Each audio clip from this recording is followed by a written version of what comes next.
میرے عزیزو، کربلا کا آغاز کب سے ہوا؟ میں نے اس سوال کا جواب دینے کی کوشش کی۔ ایسا نہیں ہے کہ بنو امیہ اور رسول اسلام کے درمیان 50 سال کا فاصلہ ہے کہ جس منبر پر پیغمبر بیٹھتے تھے اس منبر پر بنو امیہ کی رسائی 50 سال گزرنے کے بعد ہوئی نہ۔ میں نے عرض کیا صرف 3 سال اور 4 مہینے رحلت رسول کے گزرے اور بنو امیہ کا اقتدار شروع ہو گیا۔ رحلت ختمی مرتبت اور بنو امیہ کے جزوی اقتدار کے درمیان 3 سال اور 4 مہینے کا فاصلہ ہے، اور پھر مسلسل 46 سال بنو امیہ نے حکومت کی۔ کربلا سے پہلے 46.5 سال یا کہیں 46 سال 8 مہینے عاشور سے پہلے بنو امیہ کا اقتدار چلا۔ سوال وہ بنو امیہ جن پر ختمی مرتبت نے خلافت کو حرام قرار دیا، امام احمد ابن حنبل نے بیان کیا ہے، وہ احادیث نقل کی ہیں۔ مسند احمد ابن حنبل میں آپ دیکھیے، علی متقی ہندی نے کنز العمال میں ان احادیث کو بیان کیا، ابن حجر اسقلانی نے فتح الباری میں ان احادیث کو بیان کیا، امام حاکم نیشاپوری نے مستدرک علی صحیحین میں ان حدیث کو ذکر کیا ہے۔ پیغمبر نے فرمایا کہ میری خلافت بنو امیہ پر حرام ہے۔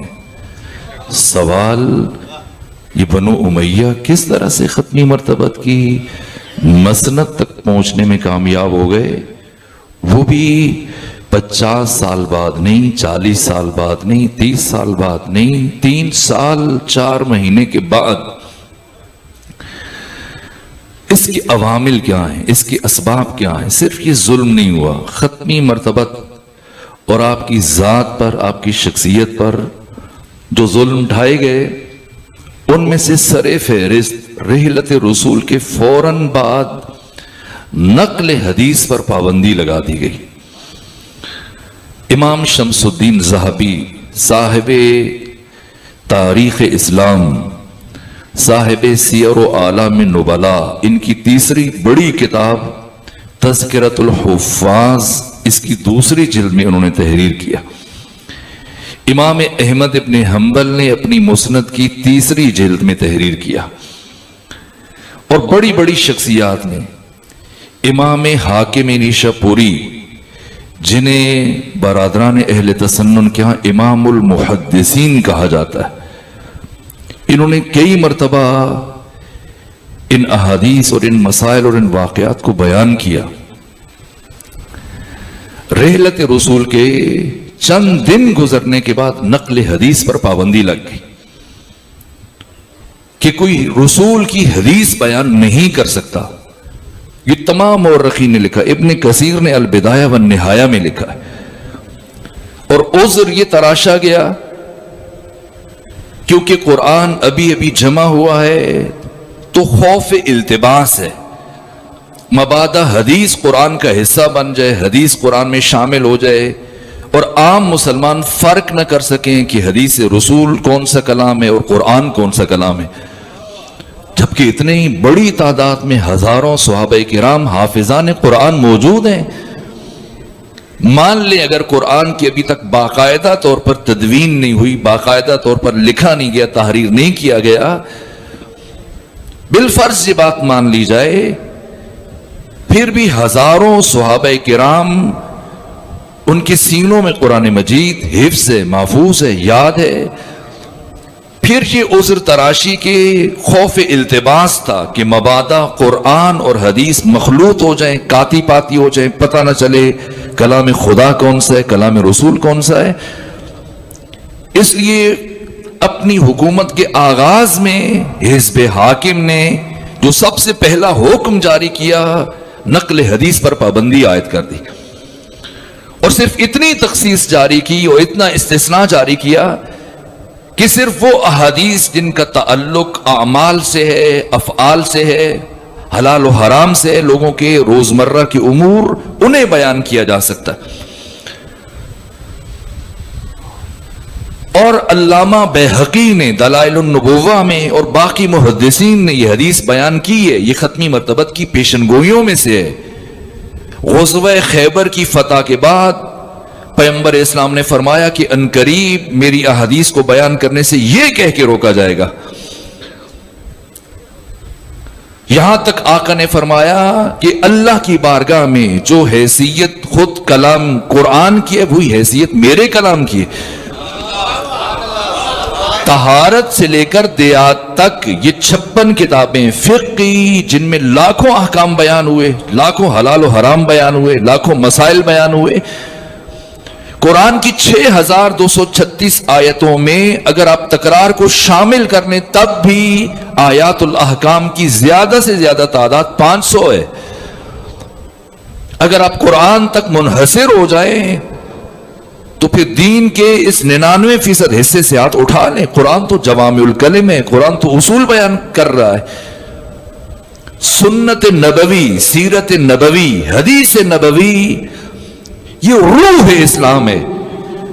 اگر احادیث ختمی مرتبت کو اسلام کے پیکر سے نکال دیا جائے اس کا مطلب اسلام بے روح ہو گیا ہے۔ پیکر اسلام سے، جسد اسلام سے روح کو خارج کر دیا گیا، نکال دیا گیا۔ لیکن یہ ہوا، یہاں تک کہ پھر اقتدار منتقل ہوا لیکن حکم باقی رہا۔ قرظہ بن کعب روایت کرتے ہیں کہ جب میں عراق کا مجھے گورنر بنایا حزب حاکم نے، خلیفہ ثانی نے، تو مجھے سرار کے مقام تک، اسے ابن ابی الحدید معتزلی نے شرح ناج البلاغہ کی 6 جلد میں، دیگر محدثین اور سیرت نگاروں نے لکھا ہے۔ قرظہ بن کعب انصاری صحابی رسول اللہ، وہ روایت کرتے ہیں کہ مجھے حاکم وقت نے، خلیفہ وقت نے بدرکا کرنے کے لیے میرے ساتھ چلتے ہوئے مدینہ کی جو آخری حدود ہیں سرار کے مقام تک آئے، جبکہ مجھے عراق کا گورنر معین کیا، اور جب مجھ سے رخصت ہونے لگے تو مجھ سے کہا قرظہ جانتے ہو میں تمہیں چھوڑنے کے لیے میں یہاں تک تمہارے ساتھ چل کے کیوں آیا؟ کہا الوداع کہنے کے لیے، خدا حافظی کہنے کے لیے؟ کہا نہ، اس مقصد کے لیے نہیں آیا، اس مقصد کے لیے آیا کہ عراق کے مسلمان ابھی اسلام سے آشنا ہوئے ہیں، نو مسلم ہیں، ابھی عراق فتح ہوا ہے، ان کے سامنے ہرگز ختمی مرتبت کی کسی حدیث کو نقل نہ کرنا، قرآن پڑھنا۔ میں چاہتا ہوں کہ عراق کے مسلمان قرآن کو اس طرح سے تلاوت کیا کریں جس طرح سے شہد کی مکھیوں کے چھتے سے بھن بھناہٹ کی آواز آتی۔ اگر تم نے وہاں پر جا کر حدیث رسول کو بیان کیا، مبادا عراق کے 9 مسلم افراد قرآن اور حدیث کو باہم مخلوط کر دیں اور آپس میں کاتی پاتی کر دیں، اور قرآن اور حدیث آپس میں اس طرح سے مخلوط ہو جائیں کہ پھر فرق کرنا مشکل ہو جائے کہ ان میں سے قرآن کون سا اور حدیث رسول کون سی۔ اس لیے تم حدیث بیان نہ کرنا، یہاں تک کہ کنز العمال میں علی متقی ہندی، یہ سیاہ ستہ اور حدیث کی تمام کتابوں کا نچوڑ ہے۔ کنز العمال یہ کتاب ان ساری احادیث کا مجموعہ، اور بڑی عمدہ ترتیب سے علی متقی ہندی نے اسے مرتب کیا، تحریر کیا، یہاں احادیث کو جمع کیا مختلف موضوعات پر، اور پھر اسی موضوع پر تحریر کرتے ہوئے انہوں نے لکھا کہ 5 بڑی برجستہ شخصیات کو دوسری حکومت کے زمانے میں ان کے ٹریول پر، ان کے سفر پر پابندی عائد کر دی گئی کہ یہ افراد مدینے سے باہر نہیں جا سکتے، اور ان میں سے جو باہر تھے انہیں بھی واپس مدینے بلا لیا گیا۔ ایک ابو دردہ ایوب انصاری، ابو دردہ انصاری، عبداللہ ابن مسعود، ابو ذر وہ شخصیات کے جنہوں شدت سے کہا گیا کہ آپ مدینے سے باہر قدم نہیں رکھ سکتے. یہ تو مولانا شبلی نعمانی نے بھی لکھا ہے. اور اگر تم پیغمبر کی کوئی حدیث بیان کرو گے تو پہلے مجھ سے اجازت لوگے اور مجھ سے تصدیق لوگے کہ یہ حدیث رسول کی ہے یا رسول کی نہیں ہے. مبادا ایسی حدیث کہ جس کے بیان کرنے سے مسلمانوں میں پریشانی پیدا ہو جائے. اور اہل مدینہ کے باہر تو تم کوئی بھی حدیث بیان نہیں کر سکتے، اس لیے کہ اہل مدینہ میں صلاحیت موجود ہے کہ وہ ختمی مرتبت کے کلام کو تشخیص دینے کی صلاحیت رکھتے ہیں کہ یہ حضرت کا کلام ہے یا نہیں، لیکن باہر والے نہیں رکھتے. اس لیے تمہیں حق نہیں ہے کہ تم مدینے سے باہر قدم رکھ سکو. اور جب تیسرا مرحلہ شروع ہوا اور اس شرط پر ان کو حکومت سونپی گئی تھی، عبد الرحمن بن عوف مکی نے یہ عہد لیا، قرآن، سنت اور سیرت شیخین، جسے مولا متقیان نے رد کر دیا تھا. پہلے عبد الرحمن بن عوف مکی نے، جب تین ایک طرف ہو گئے تین دوسری طرف، تو مولا متقیان سے پوچھا بتائیں وعدہ کرتے ہیں آپ کہ قرآن اور سنت اور سیرت شیخین پر عمل کریں گے؟ امیر المومنین نے فرمایا جہاں تک قرآن اور سنت رسول کی بات ہے تو قرآن اور سنت رسول علی کی جان ہے، لیکن اس سے ہٹ کر اگر کوئی بات ہے تو وہ بات علی ابن ابی طالب کو قابل قبول نہیں ہے.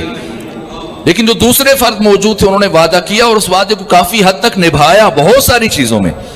ان میں سے یہ ایک حکم تھا جس کے تسلسل کو برقرار رکھا گیا اسی شدت کے ساتھ اور اسی آب و تاب کے ساتھ. لیکن بات جہاں تک نہ رکی، یہاں تک کہ ختمی مرتبت کی جو احادیث تھیں، بڑی بڑی شخصیات اور جلیل القدر صحابہ کرام کے پاس مکتوب صورت میں چمڑوں پر جو لکھی ہوئی گئی تھیں، ہڈیوں پر لکھی گئی تھیں، انہیں جمع کر کے جلا دیا گیا. احادیث رسول کا ایک بڑا ذخیرہ 98 ہجری تک یہ قدغن برقرار رہا. 99 ہجری کے اوائل تک، اور جب 99 ہجری میں عمر ابن عبدالعزیز کی حکومت شروع ہوئی، پہلی مرتبہ اس اموی حکمران نے نقل حدیث پر پابندی کو ختم کیا اور محمد بن مسلم ابن شہاب زہری کو مامور کیا کہ پھر سے احادیث رسول کی جمعآوری کا آغاز کیا جائے. یہاں سے پھر سلسلہ جمع حدیث شروع ہوا، پھر بعد میں کتابیں لکھی گئیں، مرتب ہوتی چلی گئیں. اس سے پہلے تک احادیث رسول اصحاب اور تابعین کے سینوں میں دب کر رہ گئے اور محفوظ اور سینہ بسینہ چلی. یہ ایک کام.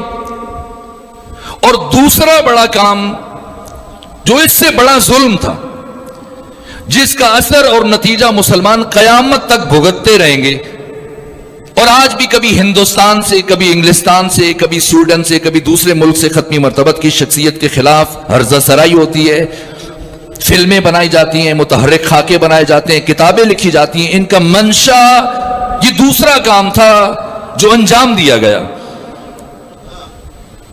نقل حدیث پر پابندی کے بعد جو دوسرا بڑا ظلم ہوا امت مسلمہ پر اور اسلام پر، وہ جعل حدیث اور حدیث سازی کا کام شروع ہوا. اور یہ کام ایسے افراد کو مامور کیا گیا جن کا اسلام سے کوئی تعلق نہیں تھا. کہب الاحبار جو یہودی تھا، اسے یہ ذمہ داری سونپی گئی جو دن میں بیٹھ کر ایک دن میں 100 سے زیادہ احادیث گھڑتا تھا. پڑھے امام احمد ابن حنبل، میں یہ بات کر چکا ہوں، 4 لاکھ احادیث کے حافظ امام احمد ابن حنبل. آپ جا کے ان کی کتابوں میں پڑھے، ان کی سیرت پر جو کتابیں لکھی گئی ہیں، 2 لاکھ وہ احادیث جو پیغمبر کے ساتھ منسوب کی گئی لیکن وہ پیغمبر کا کلام نہیں تھا. امام احمد ابن حنبل فرماتے ہیں میں نے اس لیے یہ 2 لاکھ احادیث یاد کی جو پیغمبر سے منسوب کی گئی تاکہ لوگوں کو بتا سکوں کہ خبردار یہ کلام مصطفیٰ نہیں ہے. ان باتوں کو ختمی مرتبت کے ساتھ کس نے منسوب کیا؟ بنو امیہ نے، جس کا محور و مرکز شام تھا. اور شام سے کردار رسول کو مسخ کرنے کا یہ سلسلہ شروع ہوا جو بہت خطرناک تھا، کیونکہ ایک طرف خود بنو امیہ اور اس کے حکمرانوں کا کردار تھا، دوسری طرف خود ختمی مرتبت کا کردار تھا. ان کی مجبوری یہ تھی کہ یہ اپنے کردار کو بلند نہیں کر سکتے تھے. اور دوسری طرف اب اسلامی دنیا میں یہ خود کو ختمی مرتبت کا جانشین اور خلیفہ کہلواتے تھے. اب خلیفہ اور مستخلف عنہوں میں جہت مشترک اور کردار مشترک مطلوب ہے، اور وہ 180 درجے زاویے کا فرق ہے، بعد المشرقین ہے. اگر ختمی مرتبت کی سیرت لوگوں تک پہنچے، ان کا عمل، ان کا کردار، ان کی شخصیت، ان کا مقام، اور ختمی مرتبت کی مسند پر بیٹھے ہوئے ان افراد کو اگر دیکھا جائے، قہری طور پر لوگوں کے ذہنوں میں یہ سوال اٹھنے تھے کہ محمد مصطفیٰ جو اس کردار اور اس شخصیت کے مالک ہیں، ان کی مسند پر ایسے افراد آ رہے ہیں. اس فرق کو مٹانے کے لیے شب و روز ہزاروں جعلی اور من گھڑت احادیث کو ختمی مرتبت سے منسوب کیا گیا. اگر میں نمونے عرض کروں آپ سن نہیں پائیں گے، تحمل نہیں کر پائیں گے.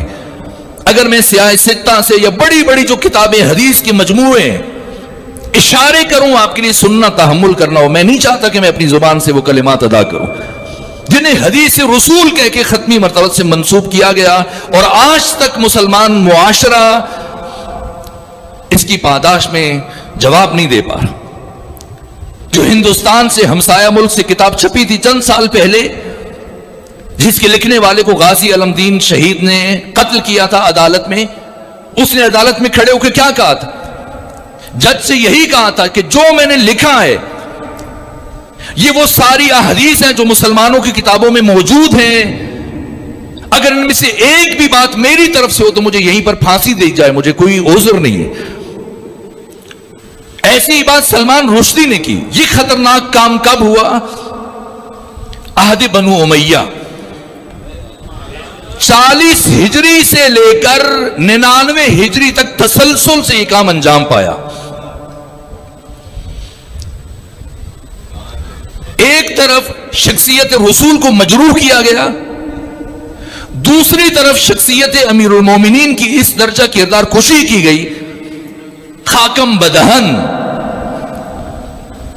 اگر 3 بر اعظموں کی کسی قریے یا شہر کے کسی خطیب نے جمعے کے خطبے میں علی سے اظہار برات نہ کیا اور حضرت کے اوپر لعنتان اور گالیاں نہ دی جائیں، اسے عہدے سے ہٹا دیا جائے، اس حد تک کردار کشی. صحابی رسول اللہ، وہ صحابی جناب حجر بن عدی جن سے متعلق حسن بصری کہتے ہیں کہ امیر شام کی ہلاکت کے لیے 3 جرائم میں سے ایک جرم کافی ہے.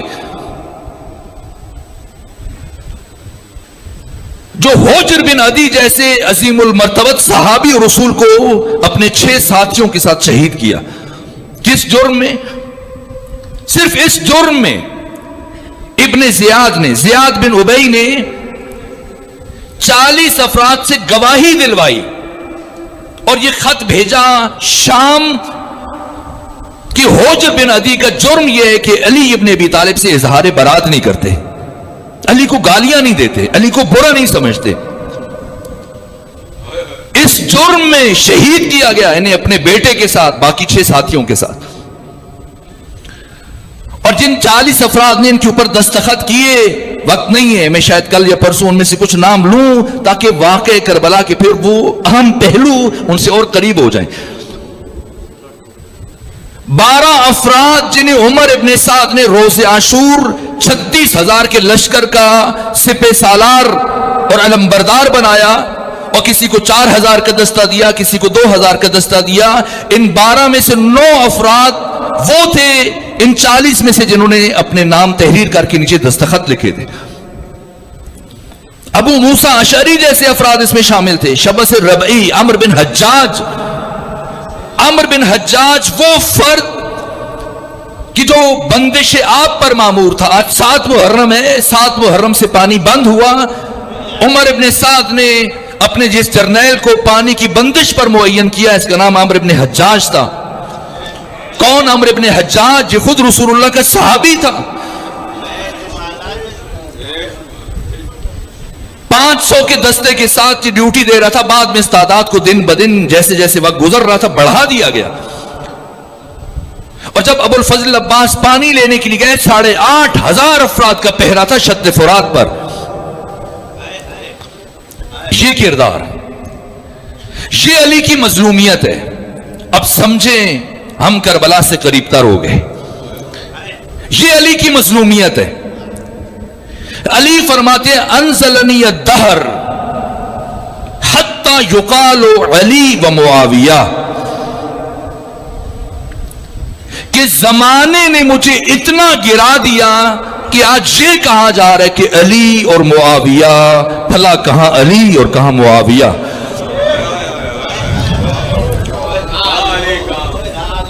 آخر کیا ہوا؟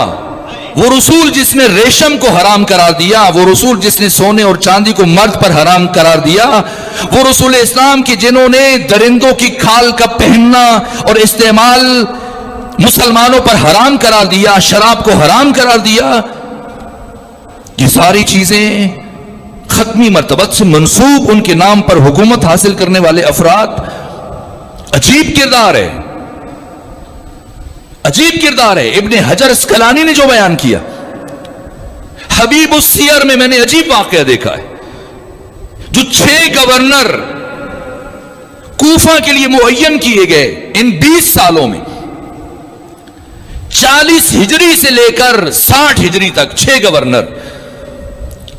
وقت تیزی سے گزر رہا ہے، میں خلاصہ کروں پچھلی بات سے یہ بات متصل کروں تاکہ ہم نتیجہ بھی لے سکیں. اب آپ ساتھ دیجئے تاکہ بچوں تک جوانوں تک وہ بات پہنچ جائے.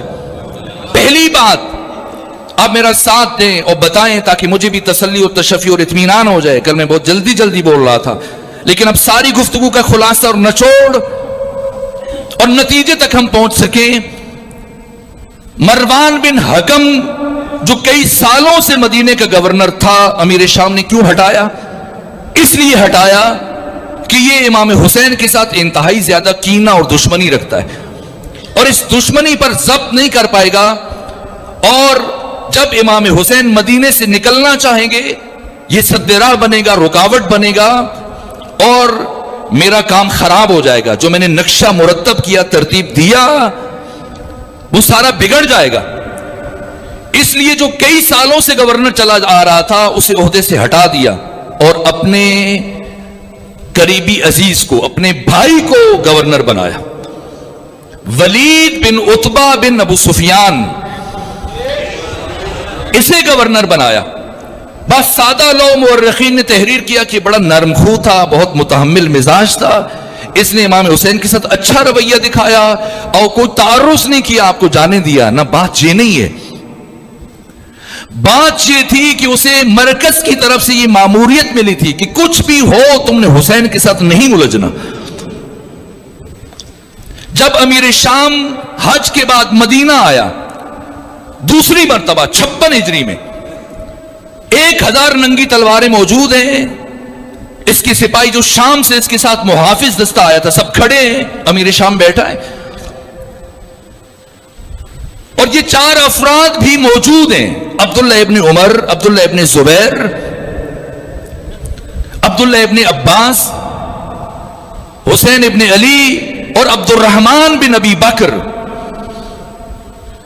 یہاں تک کہ جب یزید سے متعلق گفتگو شروع کی امیر شام نے، امام حسین اٹھ کے کھڑے ہوئے، کہا اے امیر شام، تو آج یزید سے متعلق اس طرح سے گفتگو کر رہا ہے اور ایسے اس کا تعارف پیش کر رہا ہے اور ایسے اس کی فضیلتیں بیان کر رہا ہے جیسے اہل مدینہ یزید کو سرے سے جانتے نہیں ہیں اور ابھی تم آشنا کروا رہے ہو.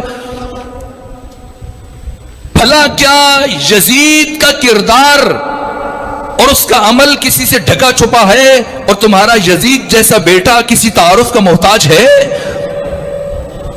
اے امیر شام، تو جتنے جرائم کا ارتکاب کر چکا ہے، اگر ابھی تمہاری موت ہو جائے تب بھی تو خدا کی بارگاہ میں ان کا جواب نہیں دے پائے گا. اور اے امیر شام، اب تمہاری موت اور تمہارے درمیان بہت مختصر فاصلہ بچا ہے. اپنے پچھلے جرائم میں مزید جرائم کا اضافہ نہ کرو اور اپنی اس خواہش سے دستبردار ہو جاؤ. یہ کہا امام نکل گئے. امام اٹھے, عبداللہ بن زبیر بھی پیچھے اٹھا, عبداللہ ابن عمر, عبد الرحمن بن ابی بکر, یہ 4 شخصیتوں کے بیٹے, 2 خلفاء کے بیٹوں کو امیر شام نے قتل کروایا. ایک خلیفہ اول کے فرزند کو عبد الرحمن بن ابی بکر پہلے 1 لاکھ درہم بھیجے, یہ قبول کریں. جناب عبد الرحمن بن ابی بکر نے جواب میں کہا کہ میں اپنے دین کو دنیا کے عوض نہیں بیچوں گا. وہ 1 لاکھ درہم واپس کر دیے. دوسرے خلیفہ سوم کے فرزند جناب سعید بن عثمان بن عفان کو, جو خراسان کے گورنر تھے, جب انہوں نے تھوڑی مقاومت دکھائی تو سعید کو بھی راستے سے ہٹا دیا. میں نے عرض کیا کیسے ہٹایا. دوسرے خلیفہ کے فرزند کو پہلے اس نے انکار کیا, لیکن پھر 1 لاکھ درہم لے کر تمام مورخین نے لکھا وہ خاموش ہو گئے. صرف امام حسین بچے, اور جب آپ رخصت ہو گئے تو پڑھیں تواریخ میں دوسرا جملہ جو کہا امیر شام نے, کہا کہ اپنے ساتھیوں کو پہلے سے اس نے سمجھایا ہوا تھا. وہ بولے, کہا امیر شام آپ نے ہمیں اجازت کیوں نہیں دی کہ ہم ان 4 کے سر قلم کر دیں. کہ میں کیسے اجازت دیتا جبکہ یہ 4 میرے بیٹے یزید کی بیعت کر چکے ہیں. جیسے انہیں بتایا گیا پہلے سے ان کو آمادہ کیا گیا کہ انہوں نے تو مخفی بیعت کی ہے, ہم چاہتے کہ علنی طور پر بیعت کریں, اور اگر علنی طور پر بیعت نہیں کرتے تو ہمیں اجازت دیں کہ ہم 4 کے سر کاٹ دیں. کہ نہیں, یہ بڑے بزرگوار ہیں اور انقریب علنی طور پر بھی بیعت کر لیں گے. ٹھیک طریقہ کار تھا. آپ کربلا کے واقعے کو معمولی واقعہ نہ سمجھیے. اگر سادگی سے مطالعہ کریں گے, حسین اور یزید پر رکے رہیں گے تو بات سمجھ میں نہیں آئے گی. جب تک تاریخ کے اندر موجود ان واقعات کے تسلسل کو آپس میں بالترتیب